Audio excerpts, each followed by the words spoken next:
Council എന്ന high profile talk ഷോയിലേക്ക് ഏവർക്കും സ്വാഗതം. ഞാൻ അഡ്വക്കേറ്റ് ഹരീഷ് മഹാദേവൻ. IPRലും ക്രിമിനൽ ലോയിലും സ്പെഷ്യലൈസ് ചെയ്യുന്നു. നിയമപരമായ വസ്തുതകൾ ചർച്ച ചെയ്യുന്നതിനും സംശയങ്ങൾ തീർക്കുന്നതിനുമുള്ള ഒരു പ്ലാറ്റ്ഫോമാണിത്. ഇന്ന് ഞാൻ സംസാരിക്കാൻ പോകുന്നത് വളരെ ഗൗരവമേറിയതും വളരുന്നതുമായ ഒരു പ്രശ്നത്തെക്കുറിച്ചാണ്. Voice fraud and KYC documents fraud.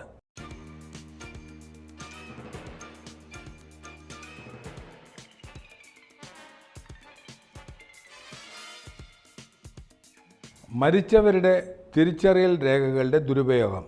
പ്രിയപ്പെട്ട ഒരാളുടെ മരണശേഷം അവരുടെ തിരിച്ചറിയൽ രേഖകൾ സർക്കാർ സാമ്പത്തിക രേഖകളിൽ സജീവമായി തുടരുന്നുവെന്ന് പല കുടുംബങ്ങളും മനസ്സിലാക്കുന്നില്ല.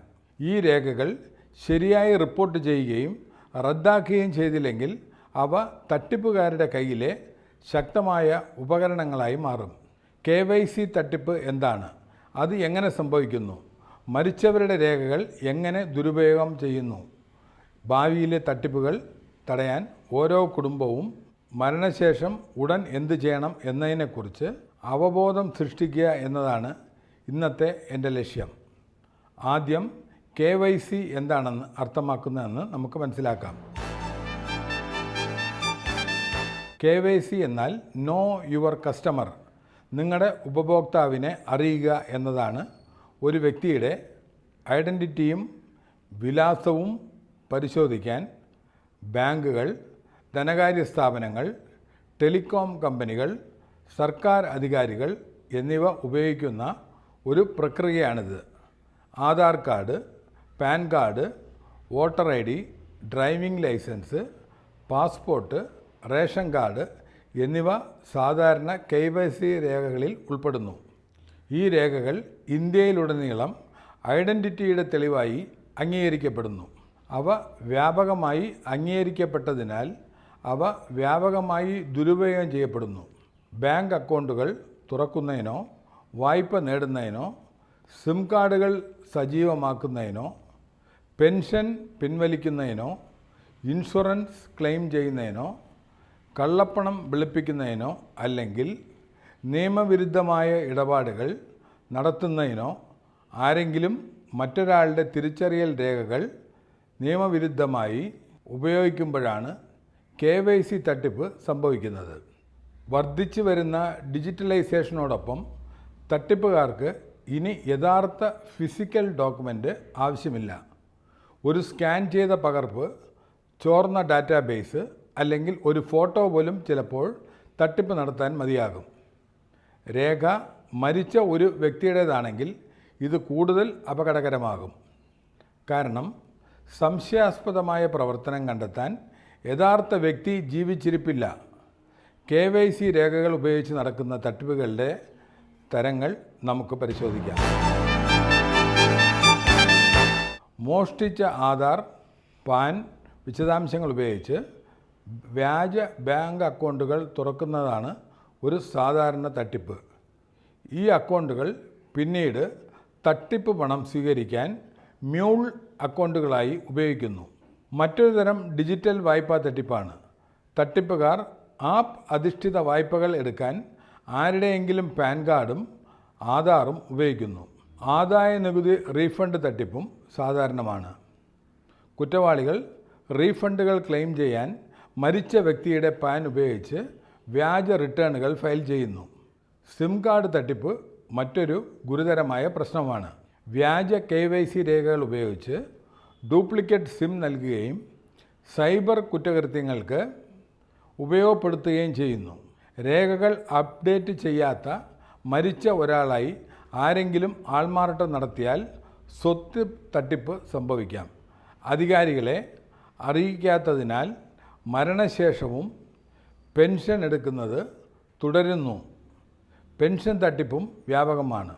ഐഡൻറ്റിറ്റി മോഷണം മരണപ്പെട്ട വ്യക്തിയുടെ പേരുമായി ക്രിമിനൽ പ്രവർത്തനങ്ങൾക്ക് ബന്ധിപ്പിക്കുന്നതിലേക്ക് നയിക്കുകയും കുടുംബത്തിനെ നിയമപരമായ സങ്കീർണതകൾ സൃഷ്ടിക്കുകയും ചെയ്യും. ഇനി നമുക്ക് ആധാറിനെക്കുറിച്ച് കൂടുതൽ നോക്കാം. ഇന്ത്യയിൽ ഏറ്റവും കൂടുതൽ ഉപയോഗിക്കുന്ന തിരിച്ചറിയൽ രേഖയായി ആധാർ മാറി. ബാങ്ക് അക്കൗണ്ടുകൾ, മൊബൈൽ നമ്പറുകൾ, pan, LPG, CWD pension, insurance തുടങ്ങിയ നിരവധി സേവനങ്ങളുമായി ഇത് ബന്ധിപ്പിച്ചിരിക്കുന്നു. എന്നിരുന്നാലും മരണശേഷം ആധാർ യാന്ത്രികമായി നിർജ്ജീവമാക്കുന്നതിന് മാത്രമായി രൂപകൽപ്പന ചെയ്ത ലളിതവും വ്യാപകമായതുമായി നടപ്പിലാക്കിയതുമായ ഔദ്യോഗിക നടപടിക്രമങ്ങളൊന്നും നിലവിലില്ല. ഇത് ഗുരുതരമായ പഴുതുകൾ സൃഷ്ടിക്കുന്നു. മരണശേഷം ആധാർ സജീവമായി തുടരുകയാണെങ്കിൽ അത് പ്രാമാണീകരണത്തെ അടിസ്ഥാനമാക്കിയുള്ള തട്ടിപ്പിനായി ദുരുപയോഗം ചെയ്യപ്പെടാം. അതിനാൽ കുടുംബങ്ങൾ സജീവമായിരിക്കണം. ആധാർ ബന്ധിപ്പിച്ചിട്ടുള്ള എല്ലാ സ്ഥാപനങ്ങളിലും ബാങ്കുകൾ, പെൻഷൻ ഓഫീസുകൾ, ഇൻഷുറൻസ് കമ്പനികൾ, EPF ഓഫീസ്, മറ്റ് ബന്ധപ്പെട്ട അധികാരികൾ എന്നിവയിൽ ദുരുപയോഗം തടയുന്നതിനായി മരണ സർട്ടിഫിക്കറ്റ് സമർപ്പിക്കണം. അടുത്തതായി പാൻ കാർഡ്.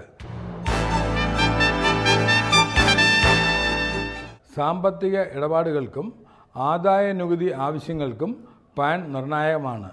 മരിച്ച ഒരാളുടെ പാൻ ആദായ നികുതി വകുപ്പിൽ ശരിയായി അപ്ഡേറ്റ് ചെയ്തിട്ടില്ലെങ്കിൽ തട്ടിപ്പുകാർക്ക് അത് അക്കൗണ്ടുകൾ തുറക്കുന്നതിനോ ഉയർന്ന മൂല്യമുള്ള ഇടപാടുകൾ നടത്തുന്നതിനോ നികുതി തട്ടിപ്പ് നടത്തുന്നതിനോ ഉപയോഗിക്കാം. നിയമപരമായ അനന്തരാവകാശികൾ മരണത്തെക്കുറിച്ച് ആദായ നികുതി വകുപ്പിനെ അറിയിക്കുകയും ആദായ നികുതി പോർട്ടലിൽ നിയമപരമായി പ്രതിനിധിയായി രജിസ്റ്റർ ചെയ്യപ്പെടുകയും മരണപ്പെട്ട വ്യക്തിയുടെ പാൻ റദ്ദാക്കാനോ ശരിയായ അടയാളപ്പെടുത്താനോ അഭ്യർത്ഥിക്കുകയും വേണം. അങ്ങനെ ചെയ്യുന്നതിൽ പരാജയപ്പെട്ടാൽ മരണപ്പെട്ട അയാളുടെ പേരിൽ നികുതി നോട്ടീസ് പുറപ്പെടുവിക്കുകയും കുടുംബത്തിന് അനാവശ്യ ബുദ്ധിമുട്ടുകൾ ഉണ്ടാകുകയും ചെയ്യും. വോട്ടർ ID മറ്റൊരു പ്രധാന രേഖയാണ്. മരിച്ചയാളുടെ പേര് വോട്ടർ പട്ടികയിൽ നിന്ന് നീക്കം ചെയ്യണം. എതിർപ്പിനോ മരണം മൂലം പേര് ഇല്ലാതാക്കുന്നതിനോ ഫോം 7 സമർപ്പിച്ചുകൊണ്ട് ഇത് ചെയ്യാം. നാഷണൽ വോട്ടേഴ്സ് സർവീസ് പോർട്ടൽ വഴിയും ഓൺലൈനായി അപേക്ഷ സമർപ്പിക്കാം.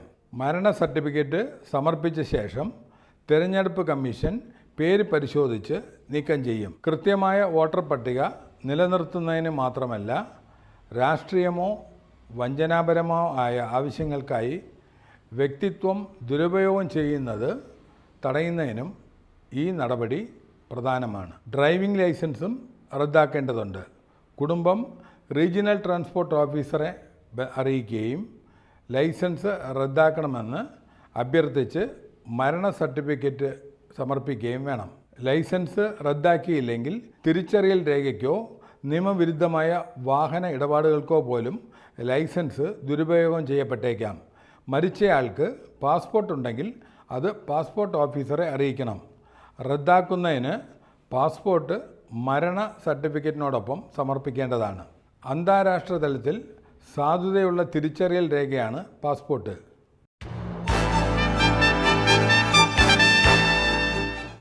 ഇത് തെറ്റായ കൈകളിൽ വീഴുകയാണെങ്കിൽ ഗുരുതരമായ അന്താരാഷ്ട്ര തട്ടിപ്പുകൾക്കോ നിയമവിരുദ്ധമായ യാത്രാരേഖകൾക്കോ ഇത് ഉപയോഗിക്കപ്പെടാം.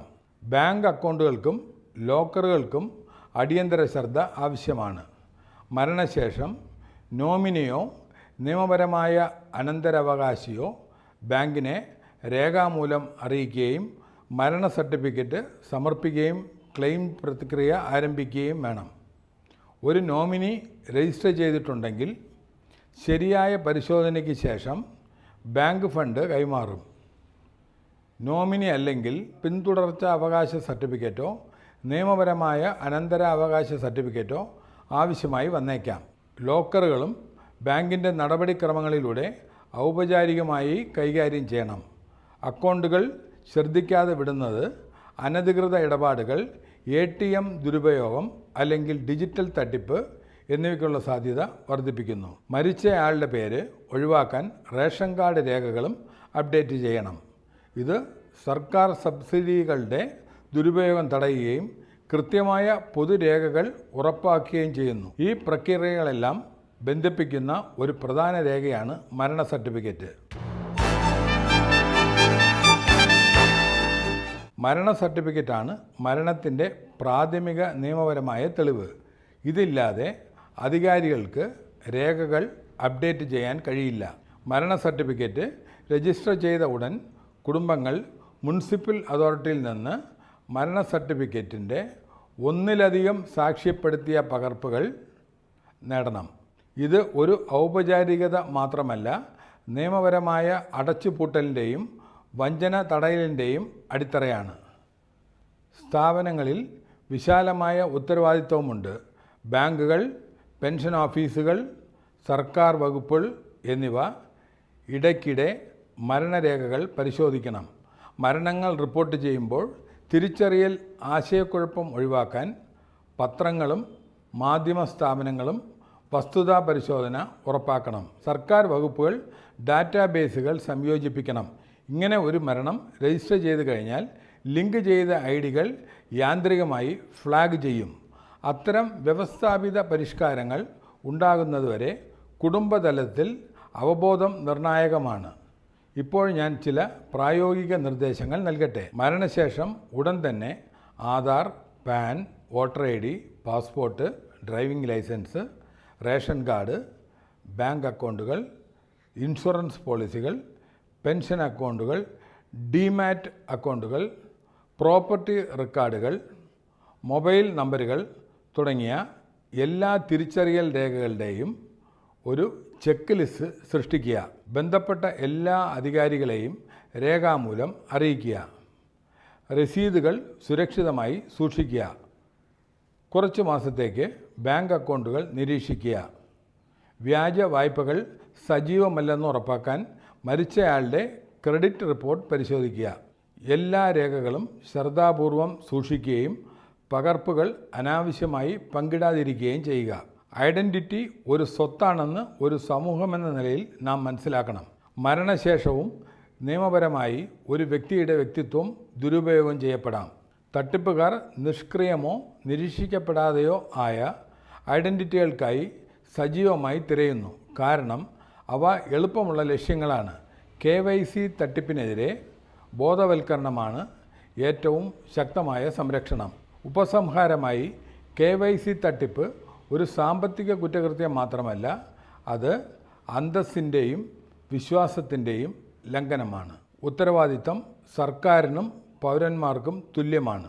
ഓട്ടോമാറ്റിക് സംവിധാനങ്ങൾ പൂർണ്ണമായും നടപ്പാക്കുന്നതുവരെ കുടുംബങ്ങൾ സജീവമായ നിയമ നടപടികൾ സ്വീകരിക്കണം.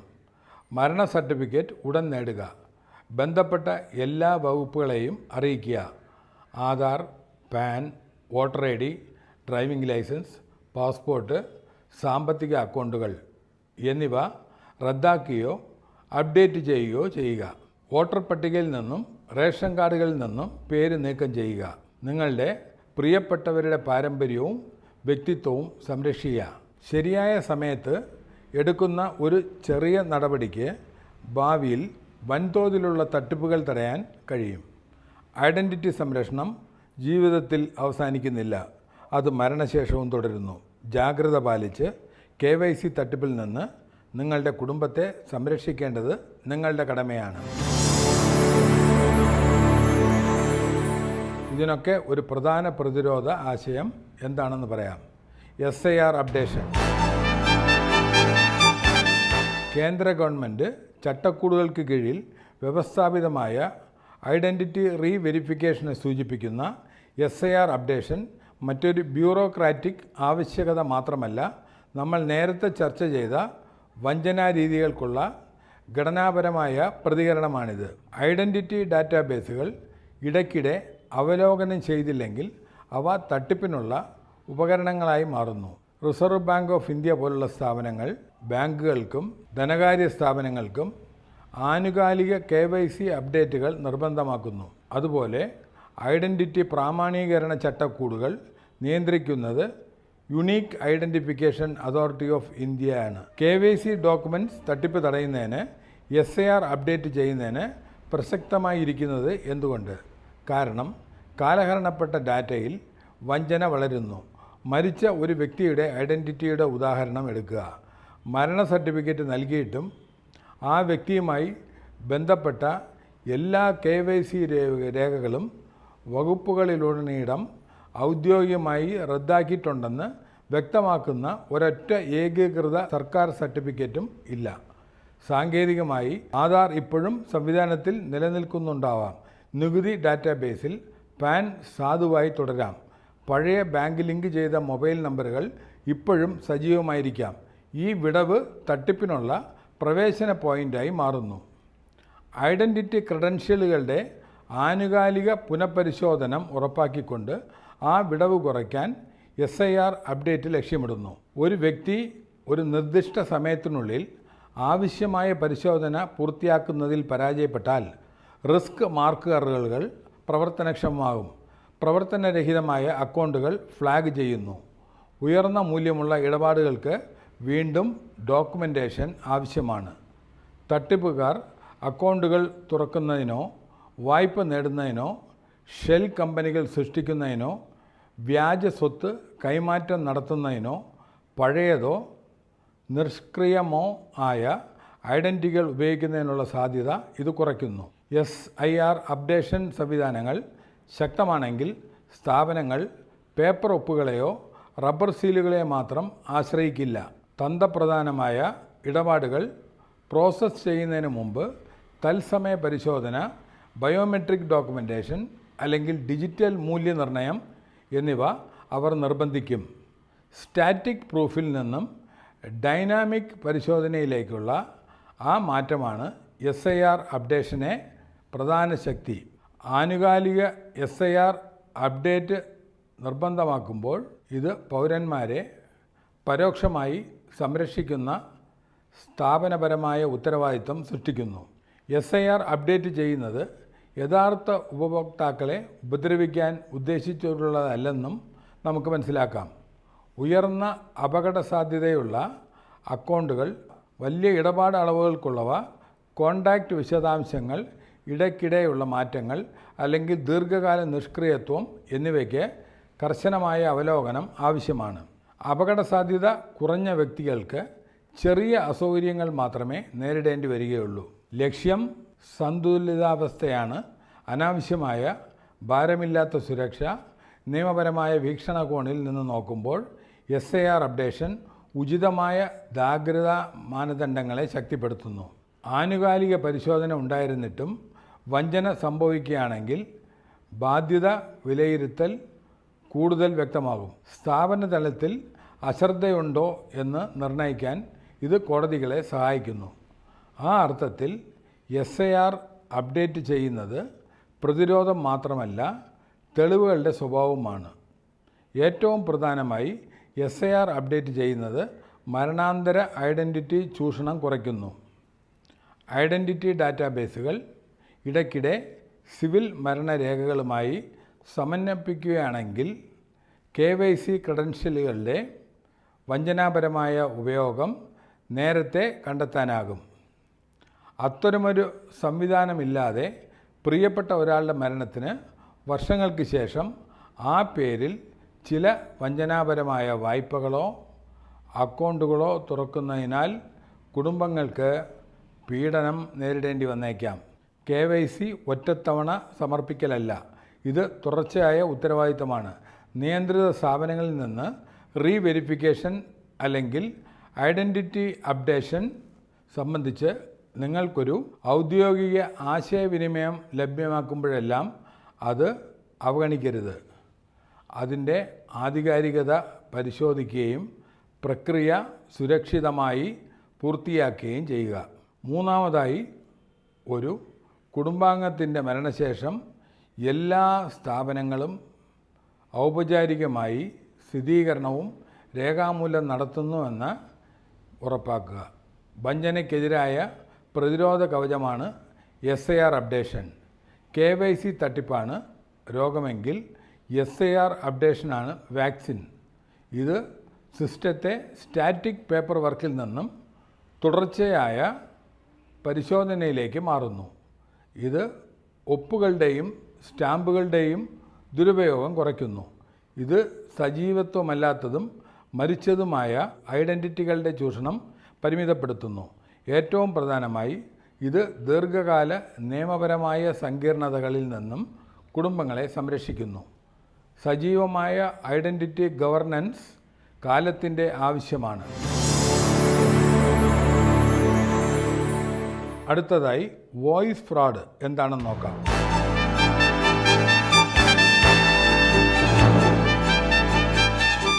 ഇന്നത്തെ ഡിജിറ്റൽ ലോകത്ത് അതിവേഗം വളരുന്നതും അപകടകരവുമായ സൈബർ കുറ്റകൃത്യങ്ങളിൽ ഒന്നാണ് വോയിസ് തട്ടിപ്പ്.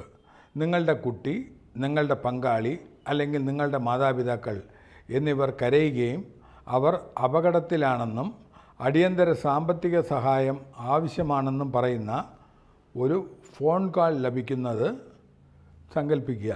നിങ്ങൾ ചോദ്യം ചെയ്യാൻ നിൽക്കില്ല.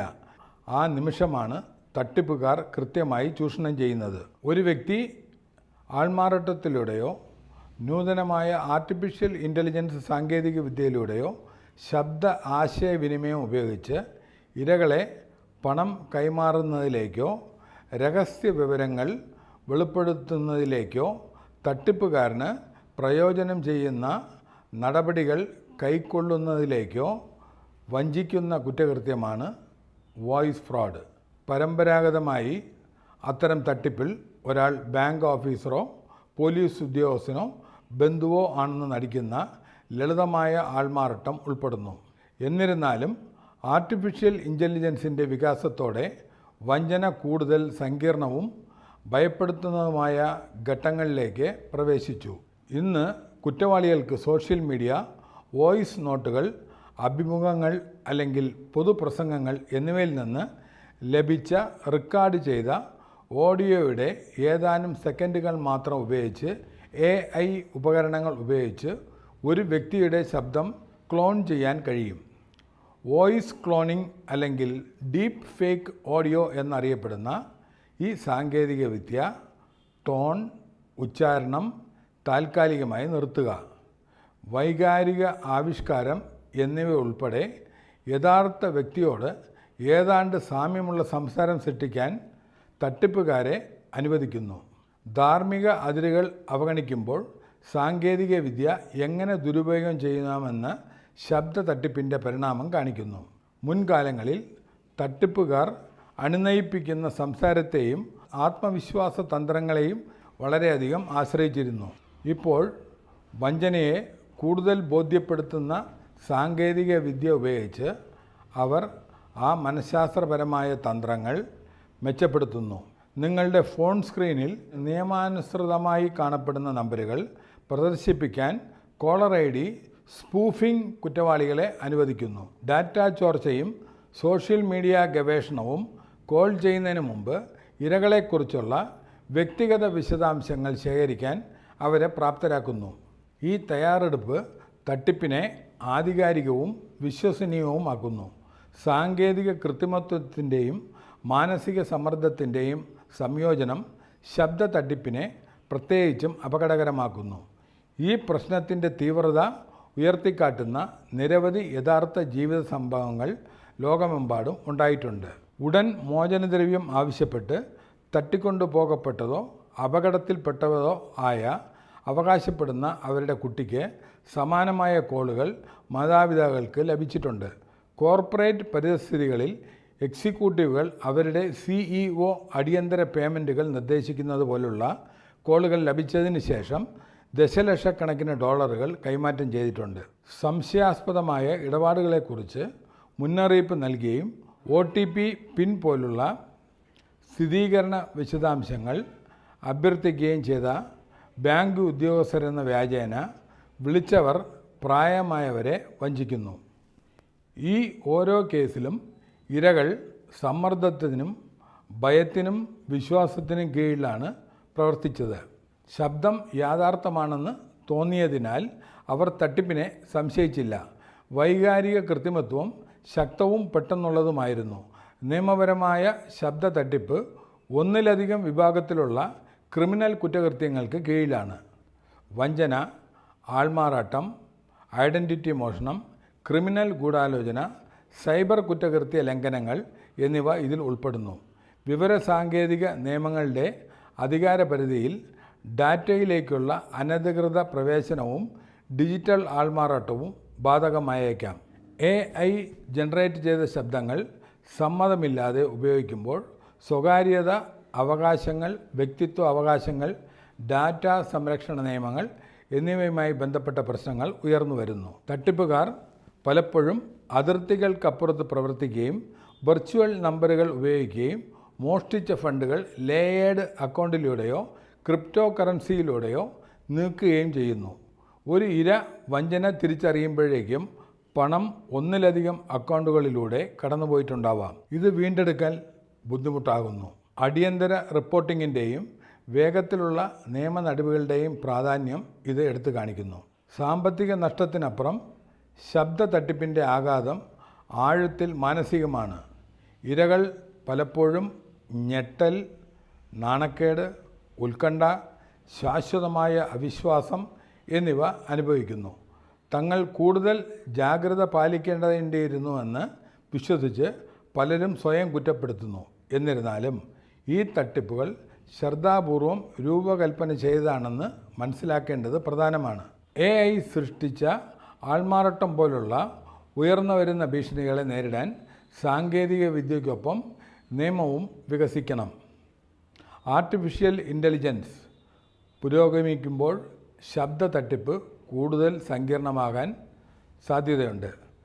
തത്സമയ ശബ്ദ ഉൽപ്പാദനം, ബഹുഭാഷാ cloning, hyper realistic emotional replication എന്നിവ കണ്ടെത്തൽ കൂടുതൽ ബുദ്ധിമുട്ടായേക്കാം. ഇത് പ്രധാനപ്പെട്ട ധാർമ്മികവും നിയമപരമായുമുള്ള ചോദ്യങ്ങൾ ഉണർത്തുന്നു. അനധികൃത വോയിസ് ക്ലോണിംഗ് വ്യക്തിത്വ അവകാശങ്ങളുടെ ലംഘനമായി കണക്കാക്കേണ്ടതുണ്ടോ? ബൗദ്ധിക സ്വത്തവകാശ നിയമങ്ങൾ പ്രകാരം ഡിജിറ്റൽ വോയിസ് ഐഡൻറ്റിറ്റി സംരക്ഷിക്കാനാകുമോ? നിയമനിർമ്മാതാക്കളും കോടതികളും അഭിസംബോധന ചെയ്യേണ്ട ഉയർന്നു വരുന്ന നിയമ സംവാദങ്ങളാണിവ. ശബ്ദവഞ്ചന ഒരു സാങ്കേതിക കുറ്റകൃത്യം മാത്രമല്ല, അത് വിശ്വാസത്തിനെതിരായ കുറ്റകൃത്യമാണ്. അത് മനുഷ്യബന്ധങ്ങൾ, വികാരങ്ങൾ, സഹജാവബോധം എന്നിവ ചൂഷണം ചെയ്യുന്നു. അവബോധം, പരിശോധന, ശാന്തമായ തീരുമാനമെടുക്കൽ എന്നിവയാണ് ഏറ്റവും മികച്ച പ്രതിരോധം. ഈ വിഷയത്തിൽ നിങ്ങൾക്കുള്ള സംശയങ്ങൾ താഴെ കമൻറ്റ് വഴി ചോദിക്കാവുന്നതാണ്. നമസ്കാരം.